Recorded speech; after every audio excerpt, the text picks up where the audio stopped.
Mu this short love story, sister anti waffe agabana naffe a story ye atusigira ekifaananyi ku bulamu obw'okubeera mu relationship oba obw'okubeera mu bufumbo, obufumbo obw'empeta ne buggwaawo. Bwe buggwaawo ebibeerawo, n'ogezaako oyingire mu relationship endala ebibeerawo. Oli mu relationship oba marriage olwaleero naye ogiraba nga eri mu kuhitinga rock era olaba etomera, ogyagala nnyo, oli obufumbo bwe obwagala nnyo. Naye okimanyi tosobola kwagala nnyo obufumbo n'omalako nga gw'obwagala naye oba gw'obulimu naye tabwagala. Ojja kubanga oli mwami ng'oyagala amaka, ng'oyagala relationship yammwe, but it will only make sense ng'oyagala relationship eyo ebeerewo nga ne girlfriend oba ne mukazi wo kyayagala. It is so different relationship okubanga omukazi ajagala, omukazi afa okulaba nga obufumbo bubeerawo, abusabira, abusiibira, abukolerera, yeesaddaaka, ayiwawo omubiri mu ngeri yonna okulaba nga obufumbo bubeerawo, naye ng'omwami kiri opposite. Ekisoomooza abaana ab'obuwala oba abakyala bangi n'abaami babeera stuck, ne bayongera emyaka emirala egy'okwonoona egiteeka obulamu bwabwe mu katyabaga, ne bongera okugisaddaakira mu bulamu bw'obufumbo obwo, ate era ku nkomerero ne kiwunzika ng'obufumbo tebubaddeewo. Bangi nnyo baayawukana nga bw'omubuuza nti bwe muba mwayawukana, yes, wave w'omusajja oba wayawukana n'omukazi oyo mu 2024, bw'obigattagatta olowooza ddiro wali olina kuva mu relationship eyo ng'agamba mukwano mu 2015 omusajja olwo yakola okukyala okwekyama n'omuwala omulala lwe nalina okivaamu. Nenesigiriza nengamba oba omuwala yamuloze oba omuwala yamukoze ki, yamufuyidde emmindi, nengezaako mbanga azuulira ddala nti tebyali byakupanga, teyali mmindi, teryali ddogo, omusajja yali akyagala ng'ate ndi lubuto. Kasobola kuleka lubuto, sobola kuleka naye ng'agamba nti 2015 lwe yali alina okuva mu bufumbo. Olumu abamu tebaba tebamanyi ngeri gye bagenda kukwasaganyamu bintu. Sister ono njala akubeera ekyokulabirako, tukkirize teri muntu ayita kwawukana, teri muntu ayita kwagala relationship ye gwewo, naye waliwo bye tulaba nga circumstances oba embeera nga zitusindikaawo. I will give an example. Oli mu relationship, omuwala akugamba n'okukugamba nti man, I am done with you. Nze ndi mu bufumbo buno naye njala nkubuulire ninda bulinzi visa yange kufuluma ngenda Canada. Just know if I land in Canada safely, my relationship, my marriage with you is over. Much as ono omusajja ayagala obufumbo, naye oli amugamba nti wano ndi mufumbo nga wooli wano. Bwe ngende Canada nze naawe tukitadde. Omukyala ali mu bufumbo alina abaana, omusajja amugamba lwaki tonviira? Oli masiikini nnyo okubanga ewammwe weeyisa bubi nnyo okubanga bonna baakuvaamu, kwegamba tokkirizibwa na kubaako gye weekulubeseza, kwegamba okunzimbirira bannanga omukazi obufumbo ng'abwagala naye ng'omusajja amusindika. Nkusisenkanya omuntu eyali abaddeko mu mbeera bw'etyo n'engeri gye yagivaamu. Nze Sozimu balina special way akwebaza okubanga oyimiridde nange mu nteekateeka eza gwe Katonda concert. Thank you so much. Bannange concert ya this weekend 22nd June ku Theatre Labonita. Buli njogera this Saturday omutima gumbo. But tetulina kyakola, it's this weekend ku Theatre Labonita. Jjukiza abantu bo. Tewabagulira tiketi bajjukize nti concert ya this weekend, this Saturday ku Theatre Labonita. Bobanga temubeereyo nga mulistaka munoonya we mugenda okgenda. Concert ya Sozimu gwe Katonda concert yali ku Theatre Labonita. VIP ticket ya mitwalo 5, ordinary ticket ya mitwalo 3, emiryango gigulawo saa 12. Mukama agenda kutusanyusa, tugenda kusanyuka, tugenda beera mu vibe, but nga twebaza Mukama olw'obulungi bwe n'ekisa kye gye tuli. Kkiriza mutwale mu story ya sister naye onkulu ogyetaaga. Abooluganda mu Kristo Yesu mbalamusizza nnyo. Assalamu alaikum. Ndowooza nze nti Kristo engeri gye yali teyali yo Middle East ate yakozesa nnyo ekigambo nti emirembe gibe ku mmwe. era bwe yasanga abali abayigirizwa ng'amaze okuzuukira yagamba emirembe gibe ku mmwe. I believe he used the phrase assalamu alaikum. So mbalamusizaako mikwano aba ku famire eno Mwamisozi.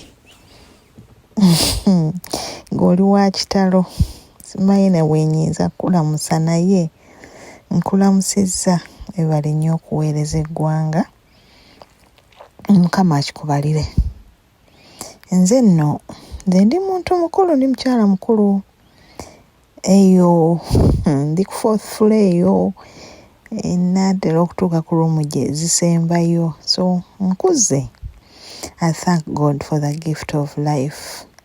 Naye mbeerako ku channel eno manyi okuyiga munayeteeka oggwa era tusigala tuyiga.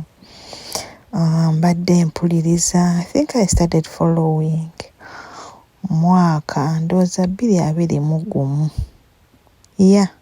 Natandika nga saaga nno nakusanga ng'okola live, naye live zino osooka ne oyimbayimbawo obuyimba neŋŋamba onaze kola oba ze kuyimba. In fact nasooka ne nkuyitako olumu wali ku live ng'ogamba tugenda kutandika, then n'otandikawo okuyimba akayimba. I don't remember so well. Kati neŋŋamba ono ali muzannyo nno. Nenvaawo nengenda ewalala. You know when you're looking for something to occupy you, kati nga ndaba onduyisa nenvaawo. Wentyo eventually Mukama n'ankomyawo ku channel ntandika okuwuliriza ndaba love story. Manyi nze ndi muntu njagala olugambo, njagala nnyo olugambo oba okubeera n'olugambo kwagala nnyo getting involved in people's lives. Naye si mu bubi kubanga nze mirimu gye nze nkola gya kuyamba abantu, kusitula mbeera z'abantu. So I've been listening to people's stories for a long time, for a living. Mbadde mpuliriza stories z'abantu. So I enjoy listening to stories. I learn a lot from these stories. I want to advise where I can. I want to help where I can. Then nkuze n'abaana bange bakuze. Kale njagadde kujja kuzaamu abawala bange maanyi, especially abakyala abato. Njagala bazzaamu maanyi, y'ensonga endeese. Sinoonya kuwabulwa naye njagadde kuba kusharingirako. Story yange nnene, I would say, given the years I've lived. Story yange mpanvu nnyo era nga natandise oginyumya eyinza otutwalira. I think it would take, if I was to tell my story, it would take like over 10 episodes. Naye sijja kugyogera lwansonga n'abantu, erimu abantu bangi who I would love to protect. So sijja kwogera naye I'm going to share a little bit of my life, of my love life. Nga lwaki sharinga kubanga njagala kuzaamu abantu amaanyi, especially abaana ab'obuwala. Abaana ab'obuwala, one, what I've noticed, abaana ab'obuwala mweraliikirira nnyo okubeera nga temunafumbirwa oba nga temufumbiddwa. Muli myaka 20 nno naye mugamba temunafumbirwa. Nze wendi ndi mu late 40s naye I still have hope nti no nsobola okufuna omuntu nensetolinga nembeera naye, kubanga nze okuva obuto bwange nali mmanyi nja kubeera mukyala mufumbo naye sisobodde kifuna olw'ensonga ezitebeereka. Era Mwamisozi nangirira wano nze ndi mubanoonya. Nze Beatrice okuva mu Dembere Properties and Associates. Bakasima baffe tubeebaza okuva mwatandika tulaba ku screen zammwe ku masimu gammwe mutuwagidde. Abasingayo munkubira amasimu mumpita Kiwawu Estate. Kituufu muli batuufu naate njagala nyongera okubawabulamu. Kiwawu Estate, yes, naate si company. Saagala olabe Dembere ogamba ati Dembere yaani ati Kiwawu Estate yaani. Kiwawu poloti zaffe z'Ekiwawu ye Kiwawu Estate eri awo. Naye kampani yaffe bagiyita Dembere Properties and Associates. Ng'era olaba ekigambo Dembelio Properties and Associates for quality and trust. Era nkakasa abatulozezzaako quality and trust. Mbaletedde ensangi kilomita egi okuva ku main. Zonna poloti ziri wa 5 ku 10 5 ku 10. Ne mbaletere Nakirebe era kilomita eri egi okuva ku kkubo. Era poloti ziri mu 5 ku 10 5 ku 10. Tukubira ku namba zaffe era ngeza bulijjo zentera okubasomera ku Airtel so tukubira ku 0752 110514 oba notufuna ku MTN 0760 764386.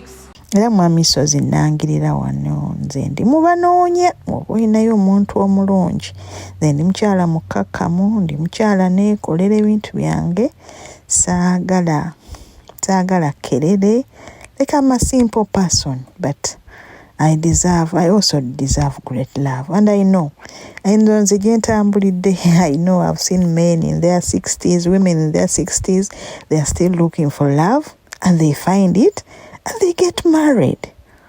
Twali tulaba, there's a show gye twali tulaba recently, The Golden Bachelor.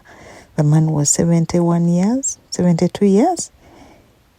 71. He got married, he found love. Nibafumbirirwanwa, like love can happen at any age. That is one encouragement I want to give to the young followers on here. Nti oli welalikirira oyina emyaka late 20s, you're going into 30s, you're worried nti nze nafuna ddi omwami. Please don't rush, take your time osobola okufuna ekituufu. Kati ekira kyenyagadde okuzzaamu amaanyi abaana b'obuwala nti learn to make decisions. Tuula n'omutima gwo weebuulirire okole decision egenda okubeezaawo. Yes. Ekyokusatu, Mwami Sozi waleetako pasita yali ayogera ku nsonga z'abaana nti abaana tubaleka ne babonaabona ne bayita mu mbi.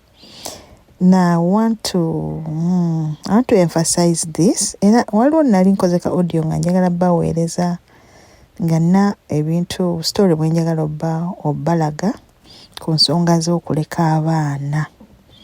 So abaana bano betulekera abasajja oba omwami gwakulemye gwe omuntu omukulu oba olemereddwa omwami oyo, lwaki olowooza nti abaana agenda babeeza bulungi? Bali abaamukuza omwami ono ne bamukuza obubi, ate gwe gy'osindisa omwana noga nti omwana abeere n'abeewaabwe. Why? Kale olumu embeera zitulemesa, naye nze njagadde gamba nti woba oyinamu obusobozi obutonotono, there are certain things you must take as priorities in your life. Go wenyini obulamu bwo kikulu, obulamu bw'abaana kikulu, n'ate naye wenyini nyini amaanyi, the power within you can help you be someone. Omuntu ow'amaanyi, omuntu ow'omuwendo.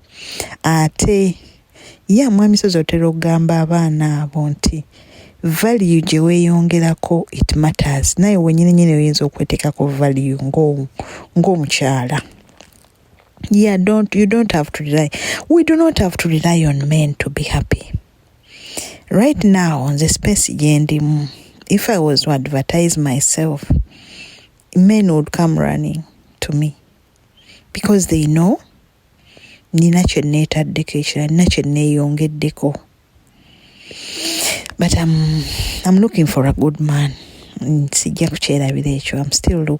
I'm looking. Nkyo njagadde kiyisaawo. Let me share a little bit about my life. Just briefly, I'm sharing just a pinch of my life kubanga saagala kulabisa abantu bange. So nze nakula kitandika bwe kiti, nakulira mu family yange yali, it was a fair family. Tetwali bagagga naye bakadde baffe beewaayo. We had a stable family. I thank God for that. My mother and my father, they lived together for 56 years until they rested. Mukama w'ekimuli eky'emirembe. naye mbeebaza baatukuza baatugunjula ne tuvaamu abantu. So twakulira mu family yaffe yali nnene. My mother, my father, I don't have any step siblings. Sina gwe mmanyiyo. Akati ne tukula, nenkula, nensoma, nemmalako. Ebyo byonna eby'obuto byaliwo, buli relationship obwekito bwaliwo, obwa campus buli relationship bwaliwo, ne buggwa until I found my husband. Ne tudatinga, we dated for 1 year. Ne tufumbiriganwa. Ne tukola obufumbo obutukuvu. Ne tutandika okubeera awamu. Yeah, the marriage was good. God blessed us. Mukama yamblessinga, nampa abaana. Twafuna abaana. I have 2 surviving children. 2 children. Ndibadde nina abaana bana. I lost 2 because I was sick. Nalwalanga, nafunanga embuto n'endwala, nenfuna pressure, nenfuna stillbirth. But Mukama nampaamu abaana 2 mu abo abaana be nazaala.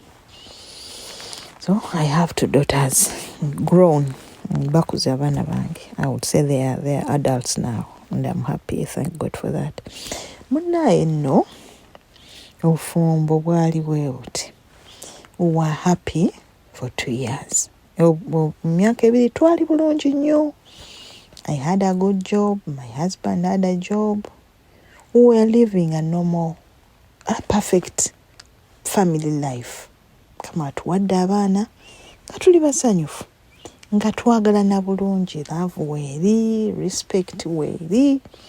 Akati eventually after the 3rd year awo maze okuzaala omwana owookubiri, muwala wange omuto. Ne tutandika munnange n'atandika okufuuka, atandise okufiirwa, atandise okugenda mu nnyimbe, atandise emmotoka okufa, biki ngera excuse nga bwe muzimanyi abaami ze baleeta. Then ekyamala eggobe mu kibya. Olumu bwe naluzaala muwala wange omuto ne ŋŋenda eka kale nga ogenda eka bakujjanjabeko biki. And in fact he insisted nti genda eka bakujjanjabeko bulungi biki. Nali ŋŋaanye ne mugamba naye wano wasita weetuli wooli osobola ate tulina n'omuyambi awaka, tusobola okubeerawo. Nonzijanjaba netereera nja kubeerawo. Nagamba agenda ewa maama akujjanjabeko biki. He insisted. Ngamba kangendeko kale ewaka for 2 weeks, maama nfumbire ku mmere mbeerewo. Ne ngenda ewaka. Natwala ewaka nkawala kange akakulu ne baby, ne tugenda ewaka natwala ne tubeerayo for 2 weeks. Kati ebyembi bwe natuuka eyo nalwala olumbe lwesitegeera, nalwala ebintu biri. It is complicated, sagala bigendamu, but just know I got sick, I got paralyzed, nafuna mini stroke. Kati ekitegeeza nali nina okubeera mu rehabilitation for a long time. So happened nti namala ewaka emyezi 3. Nagenda like almost 4 months nga ndi waka, ndi ku treatment. Sina kyensobola kwekolera, mukono tegukola, amagulu tegatambula. So I had to go for rehabilitation, nga nkola physical therapy. I used to go to hospital every other day, ngenda mu physiotherapy, nkola ki. Ne banzijanjaba ne bewaka, maama ne banzijanjaba, ne bamassaging. Then muscles nengenda nga mpola. Kati during this time, my husband was seeing someone. Yalina omuntu gw'alaba n'atijja. My husband mwami mutijja, atijja. Naye nga batijja biki. Ekyamala eggobe mu kibya. Nze amannya gange nze Aisha Najjemba. Edduuka lyange eriko Aisha Furniture. Wone entebe embi mujje mumpagire, mujje mu Aisha Furniture. ogule fanica aliko galanti nga b'emyaka 4 nzo neebuuzaako ku kya fanica kyonna tebe kabada kitanda kameza buli fanica yenna buli mwezi oyinza ogamba nja kuleeta emitwalo 2 nga nze bwekubira lisiiti bwenjikuweereza buweereza ku mobile money wasobola okusasula entebe naye nga temumenya alinga afunyeyo obwereere buli mwezi ne waleetako 10 oba ku dining nako n'aleetako 10 n'agamba ne ku kitanda 10 ne ku kameeza 10 ofuna ebintu mu nnyumba nga tomenyese amazima getukulembeza oero nebuuzaako no nga maama kati nze ndi mu nju mpangise ntwale entebe ki waliwo kale ezinyumira ebifaananyi nyina entebe ze nkugamba nti eno egenda kubuka eno tegenda kubuko eno egenda mu ddiiro eririmu abaana eno tegenda mu ddiiro lirimu baana ne nkugamba eno mu muzigo ejyamu eno tejyamu eno ejja kuwangala bweti bw'oba oyagala y'amalidaadi eno bweti bw'oba oyagala yabuwangazi bweti ekirala buli lwokoowa entebe nga njikuguziza gikomyewo topinga otwala endala ne bw'obaka ng'olina entebe gy'okooyi namba yange ey'essimu eyo kweri ebeerako 24 hours tevaako eri 0705 kagamu 94 kanjiddemu 0705 kagamu 94 nze kennyini nze nkwata essimu eyo mumpeereze WhatsApp mbaweereze ebifaananyi emyange enzigi buli fanica yenna muyina okugjako kofini. Bakazi bannange simanyi oba waliwo gwe kyali kituuseeko kino naye omwami wange yaleeta omukyala mu buliri bwange ng'amuleeta nze nakomawo ewaka nga mponya enteredde we nakomawo n'omwana omukozi my maid was very loyal to me. She told me stories nangamba anti ngenda kubuulira naye simanyi oba kinaakuyisa kitya nambuulira nti munaye anko bulijjo ajja n'omukyala ewaka wano biki namutwala eyo ne babeerayo mu kisenge kyo bla kuba nze natuuka ewaka nga n'ebintu byange biri disorganized nga sibitegeera like bino omanyi bino obeerawo awo obeera n'obuntu bwo mu kisenge kati lumu ndooza nze nali ngenzeeko ku mwezi nnoonya ebintu byange sibiraba ngamba yinga nalekamu n'ebintu byange bingi nagamba nsonyiwa omuwala amanyi twalinawo omulamu waffe waka omuwala omuto nagamba omuwala yali yafunyemu awo obuzibu nenkwata ebintu byo nembimuwa n'abikozesa so I'm very sorry kale ngenda gula biki nagulira ebintu ebirala netubeerawo nesikitwala ng'ekikulu so kati omuwala simanyi muwala wange kyeyavaamu okumbuulira ebintu ebyo nanyumiza emboozi eyo nambuulira nti baleeta omukyala abadde asula wano everyday like nga bajja naye bakeera ne bagenda nangamba n'ebyefaananyi byonna mu nnyumba baali babitimbulayo nga byavaamu ndaba ekyo kikolwa ekyo kyali kya bujoozi naye nga tubeerawo naye omwami teyaddamu kubeera kyekimu omwami n'akyankalana omwami n'afuuka ekyavaamu okulimba kwasuuka ne mugamba omanyi mwami gana amaka gago eno ennyumba yo tolina kwewozaako nnyo nga tosuze waka as long as you come home toddamu kumbuulira gy'ova kubanga yali alimbye ekisembayo ne mugamba you don't have to explain to me just come home naye ng'era bwatyo naye bwe yakola ng'agenda kuba ebyokomawo saawa 8 ne biggwa like it was routine daily nga komawo saawa 8 7 kati olumu ne mugamba naye okuzunga ekiro oligwa mu batemu lwaki obudde we bukuyitako lwaki tosulayo so that I just want you to be safe for the sake of our babies abaana baffe bato beerayo osuleyo nga tuyomba kati olumu nayogera ekinkanga nalyoka ngamba nti gwe weyita wa kitalo nnyo naawe osobola okuva wano ogenda ejjoddeyo neewammwe kendako ewammwe bakubuulirire bla natandika okungobaganya bwentyo neekanga nze nali sibirootanga nali sibisuubira, nali simanyi nti omwami owange yasobola okukeera ku makya n'aŋŋamba nze nti genda ewammwe nekanga kyantiisa nnyo. Ne mugamba wano wangoba wammwe sijja kuvaawo kale kubanga naawe si wammwe. N'aŋŋamba you stupid, nze this is my home, I set it up. Ne mugamba yes, then it was your mistake okundagawo nondeeta. Kati oba wandeeta nange wano we waffe, nange gwe nga tosobola genda wammwe, so this is our place, you can't tell me to go away. Ne tubeerawo ntandika omujjukizaamu naye twakola commitment ofumbo obutukuvu naye waliwo ekizibu, do I have a problem? Buno nze nakyuka bukyusi munaye ne tutambulira mu mbeera eyo ey'obujoozi, embeera ey'obwenzi, biki. To cut the story short, I eventually nenemererwa kubanga yanjooga ne baganda be ne banjooga ne banninnyako okugaa ne banfuula ekintu ekitagasa ng'abakozesa banyigiriza ewaka nsobole okutambula ngende.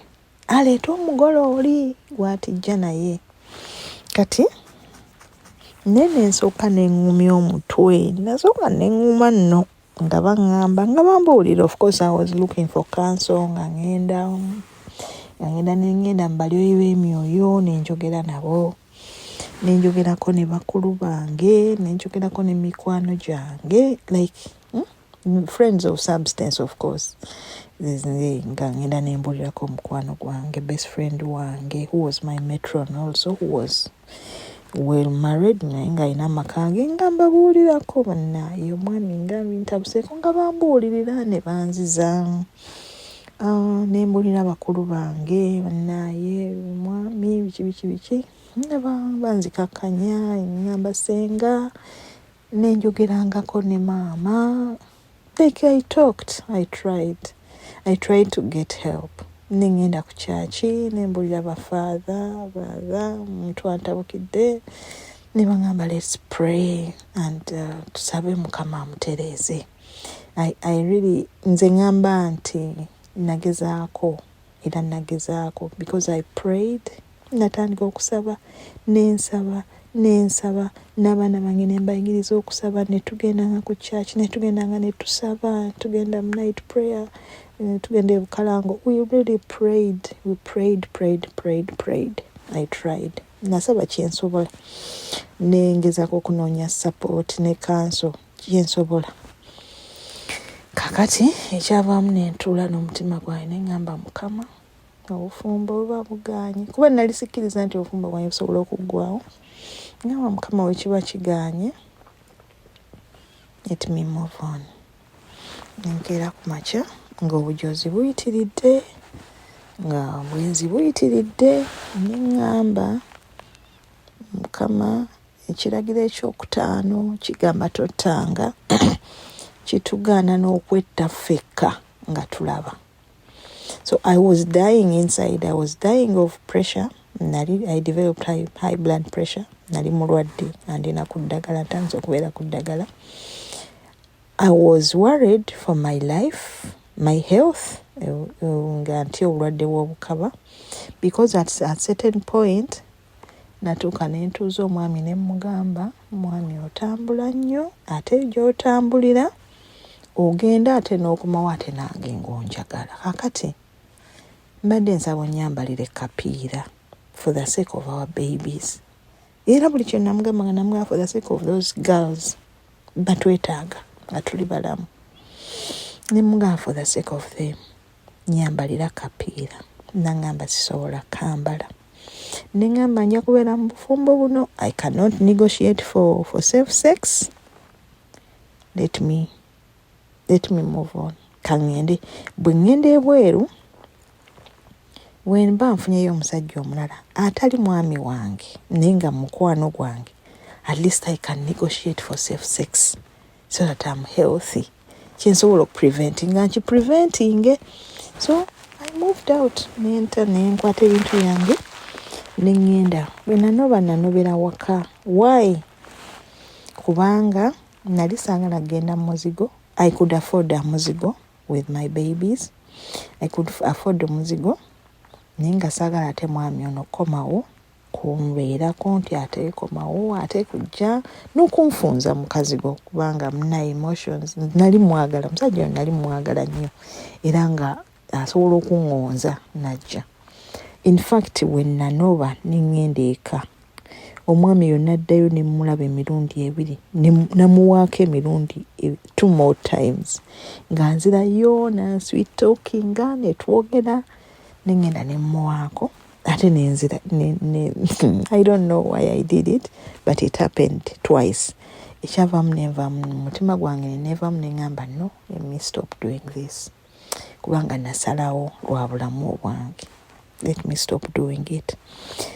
Abaana ne babaŋŋamba totwala baana naye era nzirayo ku nsonga eri y'abaana nti abaana bo kibeere nga kintu kikulu. Neŋŋamba mu bufumbo buno sifunyeemu mukwano naye Mukama blessings ampaddemu abaana. This is what I'm carrying from my marriage. I'm taking my children with me. So I decided neŋŋamba abaana bange nja kgenda nabo. My husband was well off. We were doing very well. He was doing very well financially. Era abaana basoma in good school.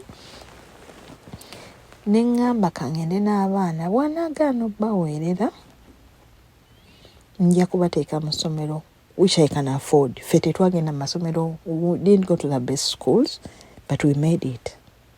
Neŋŋamba nja basomesa mu masomero gensobola bw'anaaba tabaweeredde.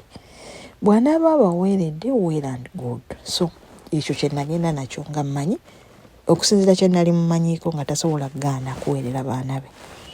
So nengenda n'abaana bange natandika okunkubira essimu, lwaki watutta abaana bange obatutte kusula mu nkukunyi ayina ebintu byeyogeranga ebintu ebiri ebibi bitanyuma. Mugamba for your information tetusula mu nkukunyi, tetusula mu kukuuzi. My parents home yewanzija si kukuuzi like mbo yeah, you want my children to live like paupers, like he used the word paupers. Ne mugamba we are not paupers. We may not have much but we are alive and we can be happy here.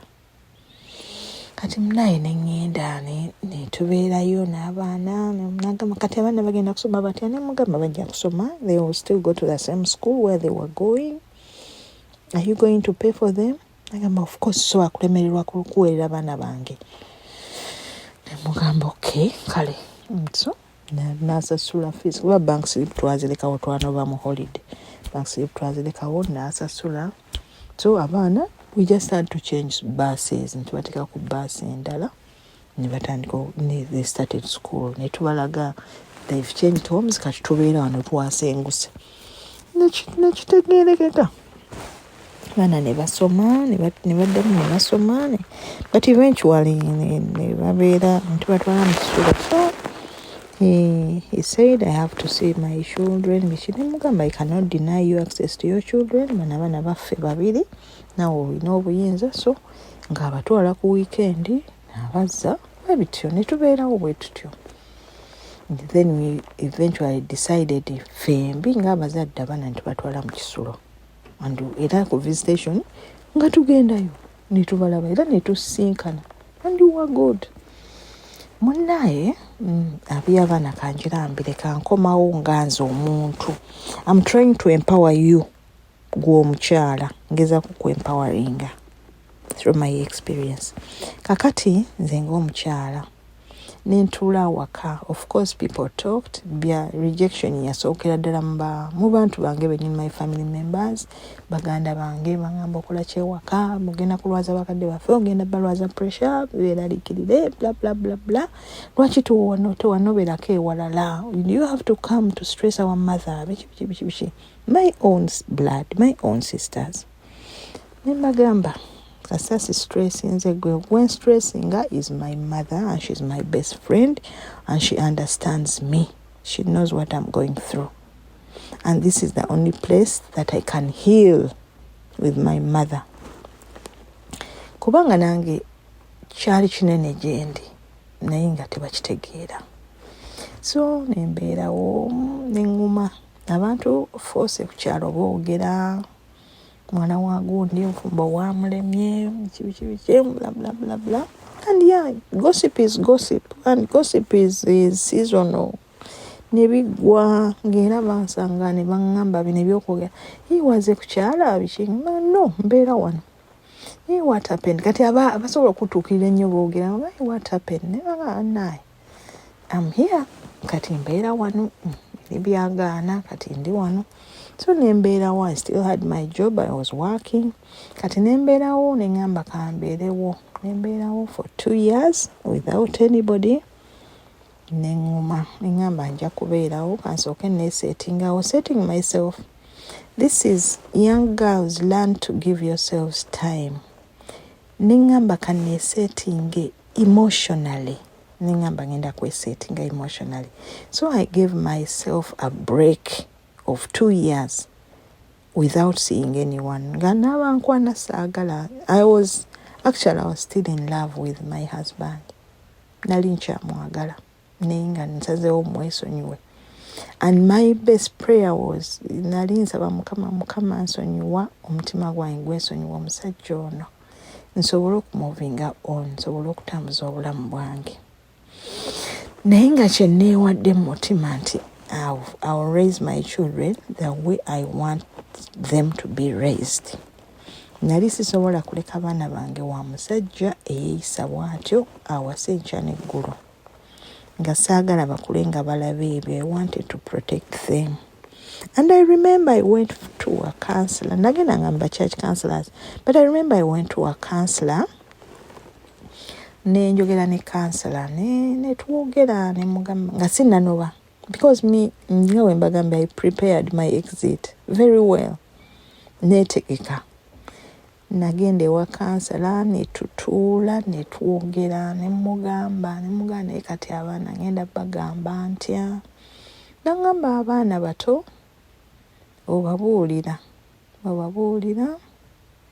ky'osobola obbabuulira according to their age. Information ogibawa in bits tobabuulira biki bibi biki.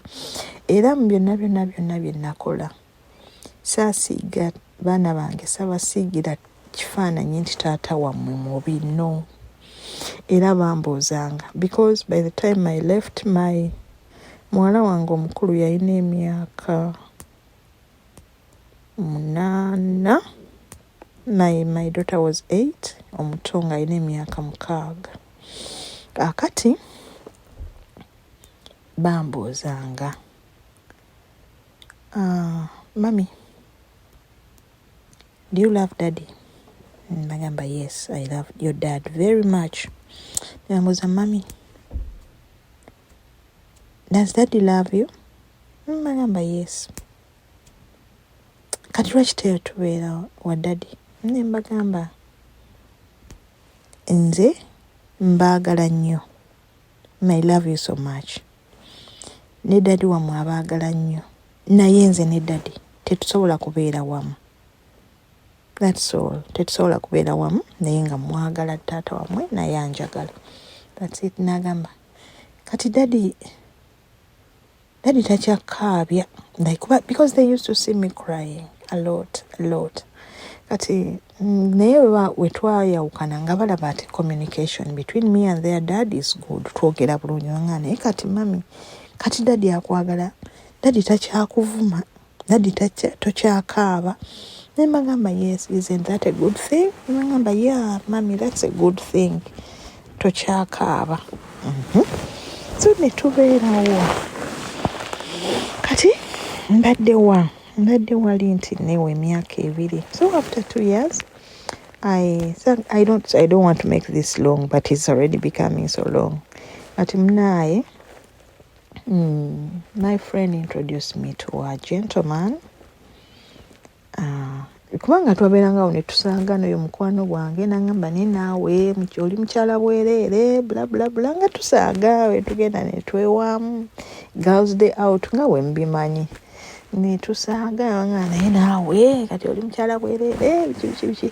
So there was this gentleman nga mukwano gwe nangamba a friend of mine bambi anoonya omuntu bla bla mukyala we yamuddukako mukyala we yali yadduka n'agenda ku kyeyo agenda okunoonya ssente China and she had been away for years nga yadduka abaana n'abalekawo yalekawo abaana kati omwami agamba ndifunyeyo omukwano gwange bla bla ndifunyeyo omukyala. So my friend introduces me to this man, gentleman. Nemulaba netwogera we went out netwogera tumitinga netwogera netugamba let's give it a try tugezeeko tulabe netutandika okunyumya we dated bla bla amala antwalako ewaka introduce me to his children. Yalina abaana 3 balenzi abange 2 bawala ababenga bakulu okusinga abange. Kati nga waliwo akalenzi akato ate akali mu makati g'abawala bange. If my daughter was 10 now, this boy was maybe 9, 8, 9, yeah. Kaali katonga kasinga kate ku muwala wange omuto nga kali awo mu makati. Kakati nga oyo omulenzi yabeerawo waka omuto bali nga bali mu boarding school. So nembeera nga ŋŋendangayo netutandika okubeera ng'omuntu abaagalana bwe babeera. I'm not going into details but we used to netutandika okukola ebintu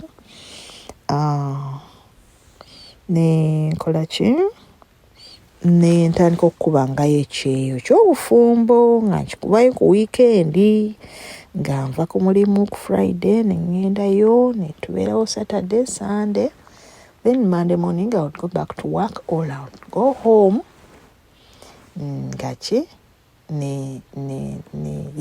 nga nfumbayo ku weekend mostly. Akati I don't know if the man was falling in love or something, so natandika okuŋŋamba lwaki tojja n'obeerera ddala wano. Nemugamba naye abaana bange naŋŋamba abaana osobola baleeta ne babeera wano mwenna abaana ne bakulira wano.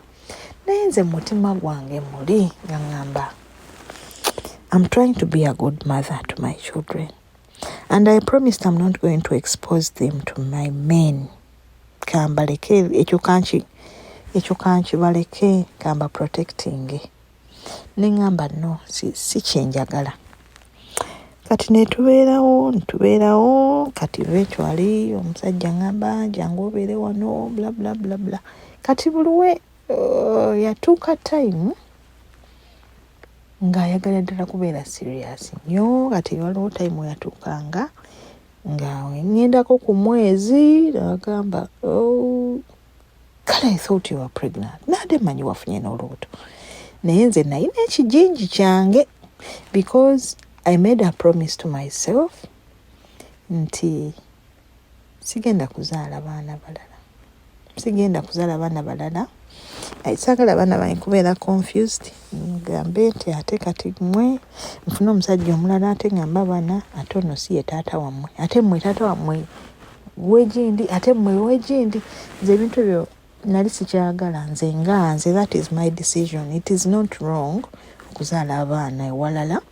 Naye nze that was my decision. I didn't want to make children from another person. Nali njagala abaana bange bazaala wamu. That was me. Sigamba nti it's the best decision but that was my decision. So nali saagala kuzaala. So kati omwami ono nabyo ne bitandika omunyiiza kale tozaala lwaki tozaala. Nemugamba you're the one go ina okunzaazisa lwaki sizaala. I don't know why. Maybe abaana baggwamu. Nze naye nga mmanyi munaaye omusajja nagenda okulaba naye atandise okukola engeri y'obwenzi. Atandise ebintu.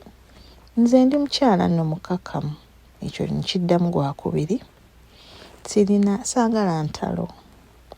Ndi mukazi physically ndi mukyala mumpi ndi muddugavu. Naye nali ndabika bulungi when I was younger. But I'm very shapely. I have a good body, I know. akati omwami ono olumu naakola comment n'aŋŋamba oli mukyala gundi oli mukyala mulungi naye ekikulu singa wali muwanvu bw'oti ate wandiitiridde ne ŋŋamba this man is not contented maybe oba yali insecurity yange naye bwe yakyogera tekyampisa bulungi ne ŋŋamba musajja ono he wants better. Kati olwo naakola comment about my color. Nze ndi muddugavu ddala.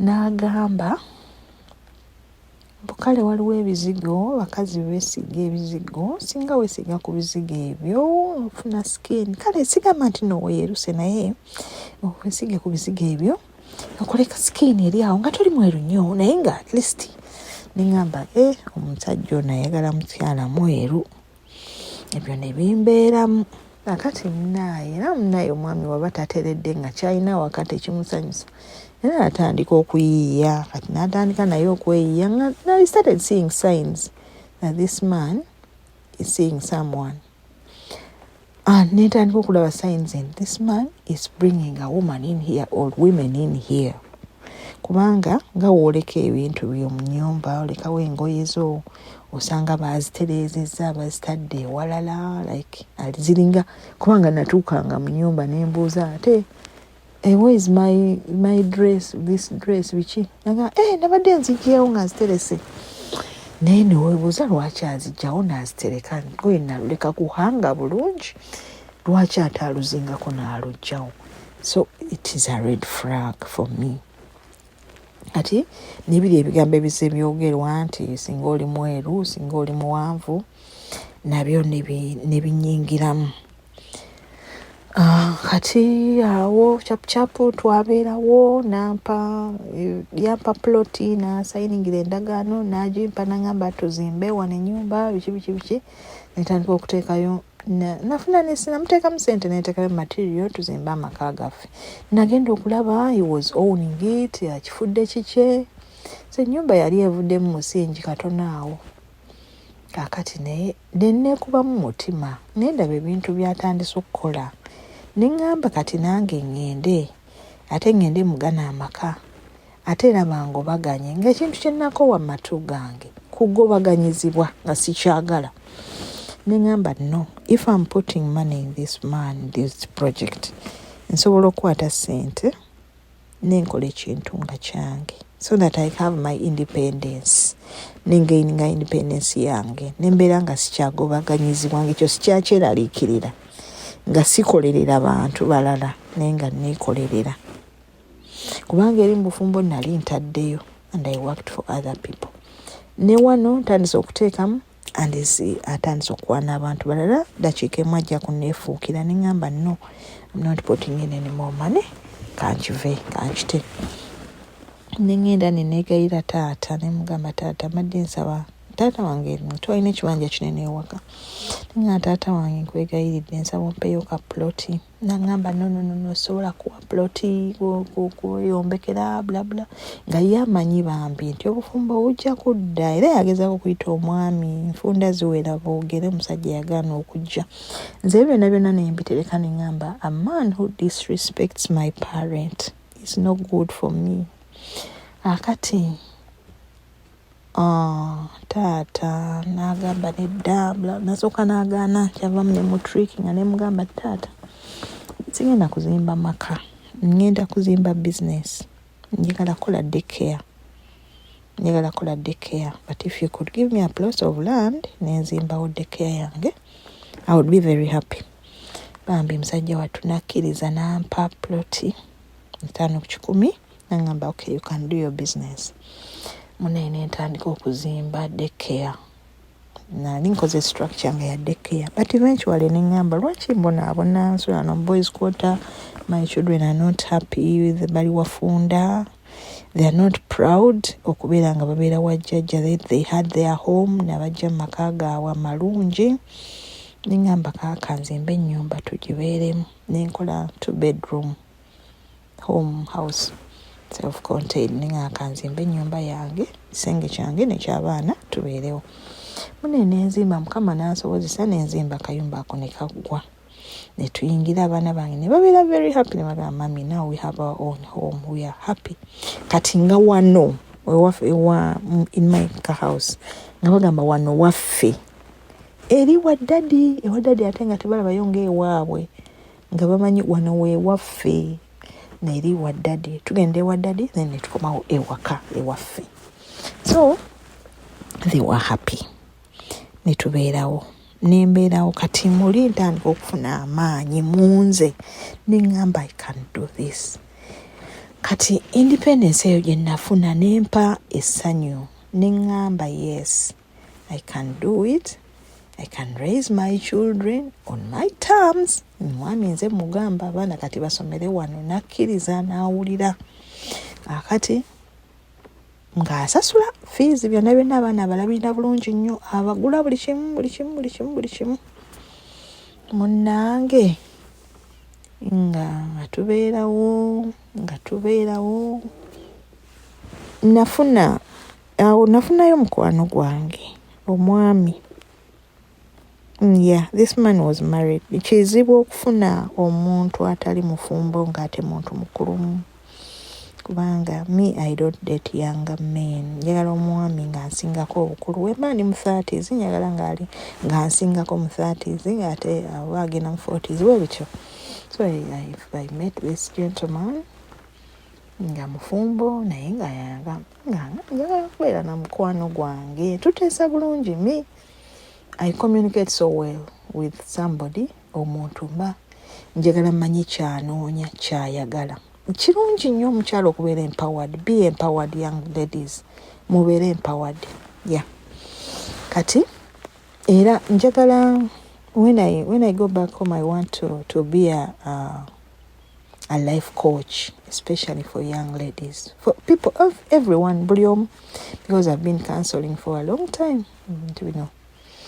Munnaye ng'omwami mugamba what are you looking for? Ng'agamba njagala mukwano gwange. I want to be with my friend. Yeah, of course he had challenges in his marriage, but the intention was not to break his marriage.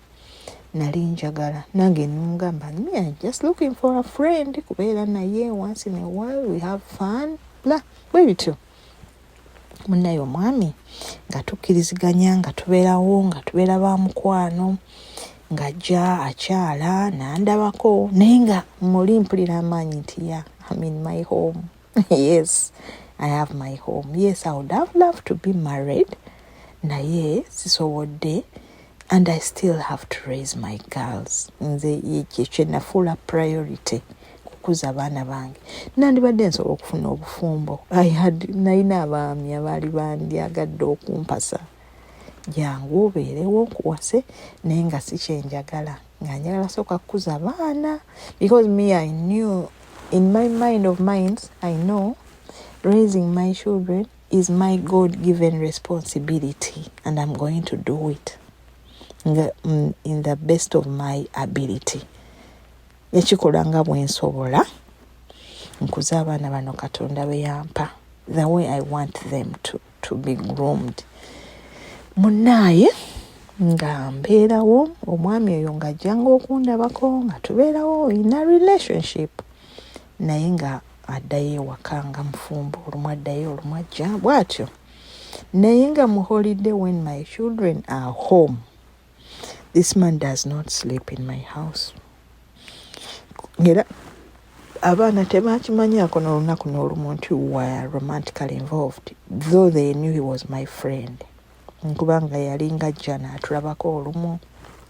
Would go places together, tugendako mu kyalo eyo bira nga tutambulako naye nga bamanyi twalina n'emirimu emirala gye twali tukola ffenna. We had an organization gye twali tukoze nga tukola emirimu community service, so they knew we were working together with this man naye tebaamanya nti oba yali muntu wange wa munda. Ekyo tebaakimanya. Up to now I don't know if they know. Munnaye nga tubeerawo nga tutambuza omulamu n'oyo omwami eventually kanyanguyeko story alina bagambye empanvu nnyo. I don't know if I can get time. When man to the one-on-one got a really compel, maybe I can tell someone a story. And I tell my story in bits to empower other women, young women especially. Naye, namala nengula ploti, nenzimba ennyumba ey'okubiri. Ningamba Mukama, if I can build 2 houses, yeah, I can make it.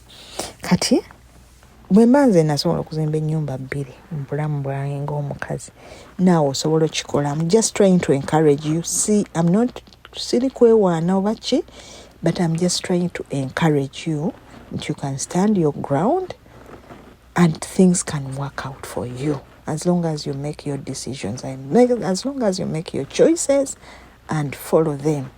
Ababaami, they are distractors. They are going to distract you.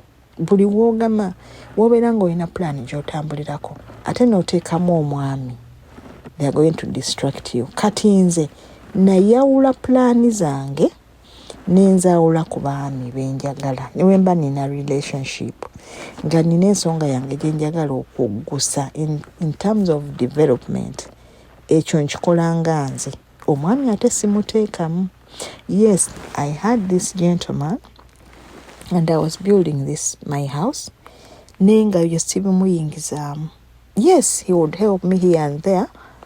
Nyambaako oba okufuna omusiizi wa langi oba biki, naye nga simuyingizaamu nti tuzimba. No, this is my project. This is my property. Bwe mba nzimba ennyumba eno andeesa omupangisa, it is going to be my money. Relationship yaffe oba omukwano teguyingira mu ssente zaffe zange. You have your money because you have your family to take care of. Nanga I have my family to take care of. Ebintu bino byange. Saagala biyingire mu mukwano gwaffe.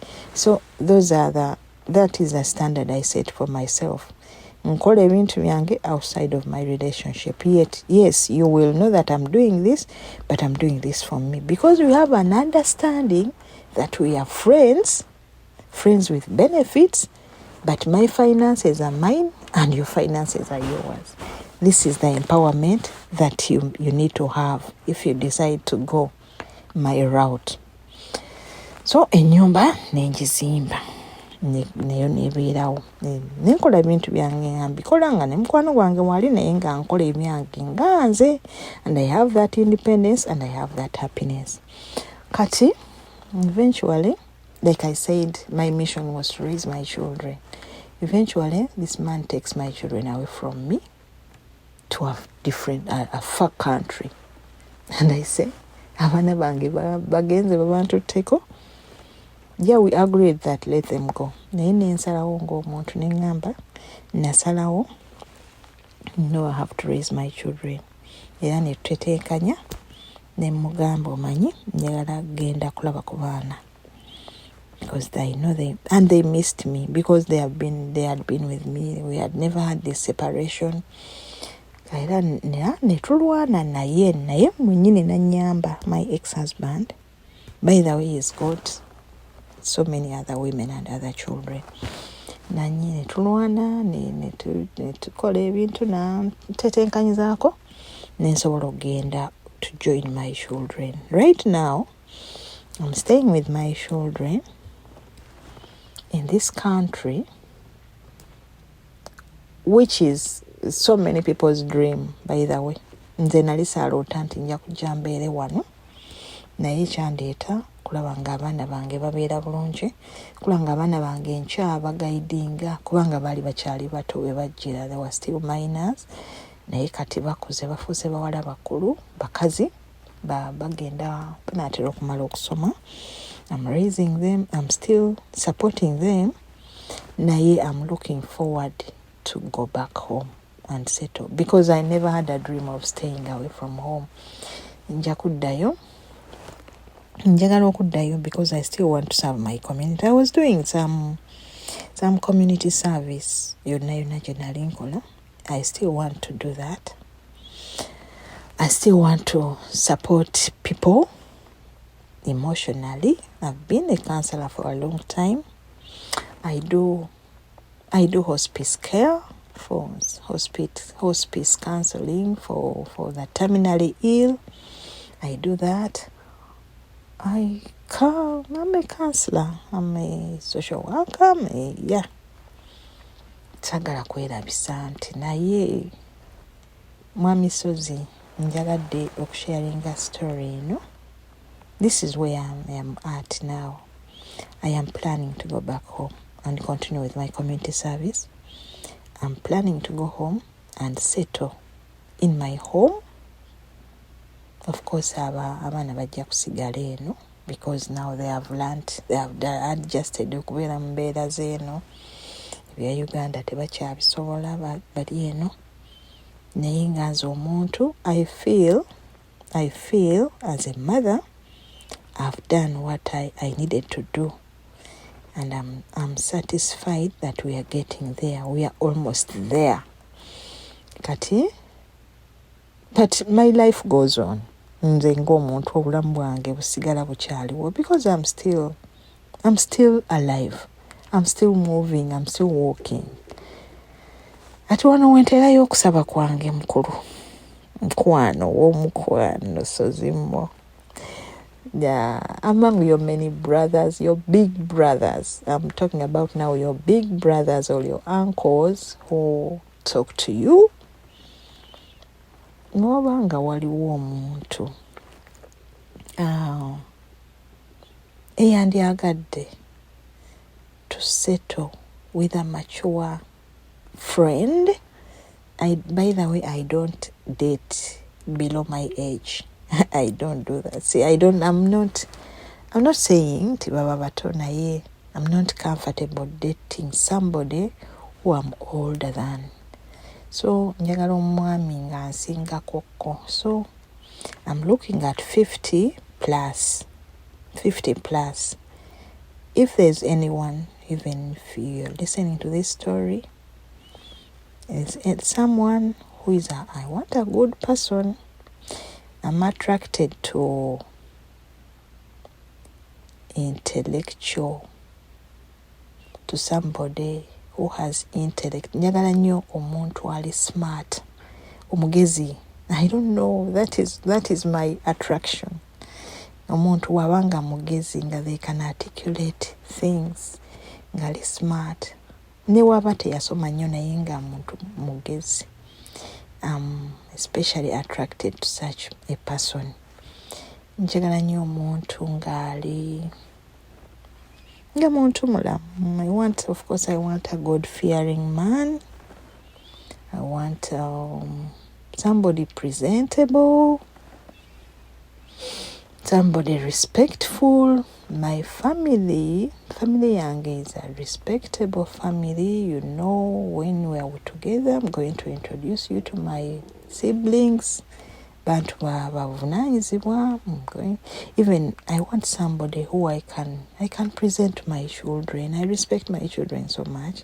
Omuntu gwensobola okulaga abaana bange ne ngamba nti ono ye mukwano gwange. Yeah. Byebyo nno munnaye wentyo ndi mubanoonya naye nga I wanted to bring out some issues. I wanted to empower young ladies nti ebintu bino bisoboka and you can focus to do what is good for you.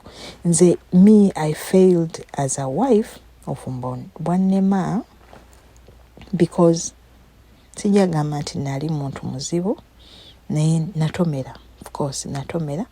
But I'm not regretting because I got my beautiful girls out of that marriage and I appreciate that and I thank God for that. I focused my life on raising my girls and I'm happy we are where we are. Yeah, Mukama atusobozeza and I thank God for that. I don't take that for granted. Thank you so much, Mr. Sozi. Muwala wange omuto bampuliriza stories zino and they know mami story because sometimes I mbeera nga wemanyi ebintu by'okukola up and down, like you try to sleep and bwengezako olumu okwebaka nteekako story and my daughter is saying, mami ekikulu gobeera owuliza stories, you don't give yourself time to sleep, at least close your eyes and sleep, that you're always listening to those stories. But one thing she loves about this, one time she had me listening to your story, to one of these stories, and she had your comments. At the end of the comments, you said a prayer, closing prayer, and she was so impressed. She said, oh, I love him because he prays. Is he praying? Oh, I love that. So that is a compliment. And I also want to compliment you on that. Thank you so much for empowering girls. Thank you so much for advising our young ones. Thank you so much for being who you are. I thank you. By the way, I tried to reach you. I tried to reach you a few years ago, like 2 years ago, and I failed. But I hope this time we get to talk because we have a business at hand. Thank you so much. Be blessed. But now we have a family, Mukama, Abakome. I hope you borrow a leaf from my story. Thank you so much. Bye. Hey, sister. Twesunga lwolifuna obuvumu n'ovaayo officially okujja okugabana naffe love story yo mu bujjuvu bwayo. I can't wait for such a day ng'ofunye obuvumu ne tugifuna mu bujjuvu. How it started na byonna n'enkomerero. Njagala okugamba bigambo bino ng'oli mu kiwonvu ekyokusalawo. Weewala okusalirawo mu busungu. Abasinze abasaliddewo mu busungu ne confusion bawunzika nga bazizza ebigere emabega. Calculate okujjako ekintu kye ngamba nti bw'ozuula nga relationship oba obufumbo obwo bwakufaana kuwona nga otaasa bulamu bannanga okutaasa obulamu kirala. Ataasa obulamu tasooka kuteekateeka nnyo waalaga, asooka kwetegula wano. Waliwo abantu abalaba nga accident ebajjidde ng'agenda kutomera. Kati nga bw'abala kyagenda okutomera kinene, waliwo baana, waliwo bantu bangi. N'agamba nti wano wendi dduuka. N'asalawo ayingira edduuka. Mukama ayinza osaasira olw'edduuka ng'ali mmanju. Oba alimu omu, ayayeye, God forbid, oba alimu omu, naye nga agezaako okunoonya kati safe landing, anoonya awali yaddeko. Eriyo relationship oba marriage ez'ekikabo ekityo, ng'oli ataasa bulamu, nga violence eringa obutabanguko nga bulinga butabanguko, nga bagenda kwettira mu nnyumba, n'asooka ataasa obulamu obubwe n'obwoli, n'amwetegula. Ekyo kirala. Ne waliwo ebintu ebimu by'olabanga bikwetaagisa ocalculating lwaki. Olumu family gy'ogenda okulilayingako si bonna bonna nti bagenda kitegeera, like bawulire sister nga bamu bamugamba nti tateekeddwa kubeera waka kubanga agenda kuteeka ku bazadde pressure. So nga ate eriyo abazadde abagamba mwana wange wano weewuwo bidiba bidda wannannyini byo, wano weewuwo kati wanoolagawa, wano we baakuggyera w'obodda. Eriyo abazadde nga yawo agamba baakugja wano, yenna omulala alyetantala okukujja wano akujje wano. Kati abo gye bali. Naye olumu family ezimu abazadde abamu oba mulungi ng'oli mu bufumbo, bw'ovaayo oba ggwe walina obuzibu oba oli alina obuzibu, buli kimu kibeera ku ggwe, gw'olina empisa embi, buli kimu ne kibeera ku ggwe. Toli mufumbi, toli mugumiikiriza, dadadadada. Kakati bino byonna bicalculating. Naye ng'osuubira nti bigenda kusoomooza. Tosobola genda mu budde bwa winter n'oyagala obudde bukuyisenga obwa summer. Tosobola genda mu summer n'oyagala embeera ebeere nga winter ng'ogenda kwambala jacket. It can't happen. Nolwekyo oteekeddwa okukimanya nti gy'olaga waliyo ebisoomooza. Kati ebisoomooza ebyo sooka omanye engeri gy'ogenda okubyaŋŋanga. Otaasa bulamu olw'engeri z'olaba z'otakyasobola kubeeringa mu bufumbo obwo, kituufu era kitegeerekeka. Naye njagala okutegeeza nti kya nsonga nnyo nnyini ddala okukitegeera nti mukwano eri bijja kusoomooza. Ebinaatusomooza tunaabyaŋŋanga tutya, tuli ready.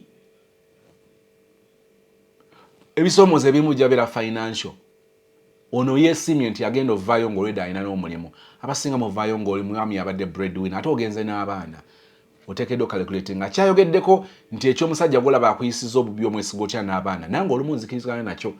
Tukkirize nti eriyo abazadde abaakuza obubi abaana nga DNA eyo tewandyagadde ebeere mentored, ebeere nurtured ne background bwetyo.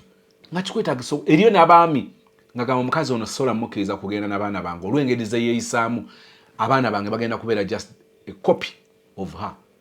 Ng'akitegeeza ng'agamba yes siri mulungi nnyo naye okusinza bwe ndabye mukyala wange ne background ya family ye tebasobola batamiivu basamize bafuuyi bamindi tebaagala kusoma balimu obubbi basezi ng'okkiriza abaana bo genda bakulye mu famire eri bayiga okulya abantu n'olwekyo wano wayogedde abadde mutuufu ddala mulimu ebyokuyiga byenzikiriza nti obadde obyetaaga olugendo lw'oyagala okwolekera bwobanga okusalawo kwo kwakwesonyiwa musajja oyo bakwesonyiwa mukazi oyo njala babuulira amazima amatuufu gali nti bangi bandyagadde okubeerayo naye ng'anoonya kwagumira nga talaba akoye okunyiga ebiwundu ate abantu bamanyi biwundu byokka bino byetulaga abantu nga babiraba abantu bwetubalaga ebiwundu bye tuba tulina munda mu mutima tebasobola bitegeera kubanga tebikwatikako obirabe nti nkovu yiino ekiwundu kino kibleedinga but biba bleeding inside ate kambabuulire ofundangako ne external bleeding but internal bleeding nfu ne mu accident mubimanyi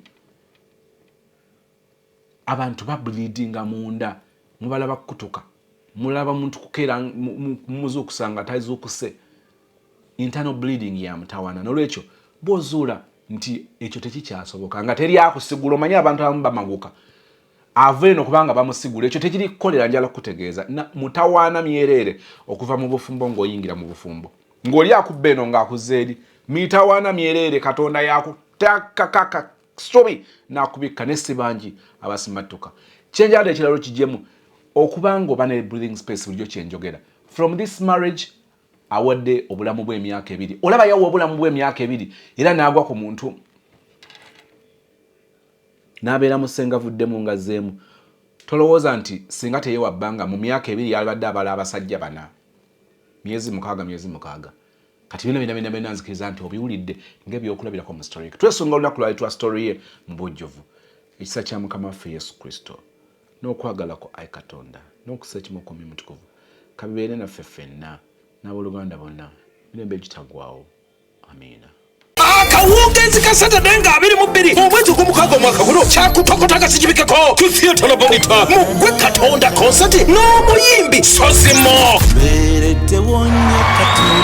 wafuyimba obuyimba bwe bwonna obw'eddiini awatali kulekayo n'akayimba ke konna ak'omukwano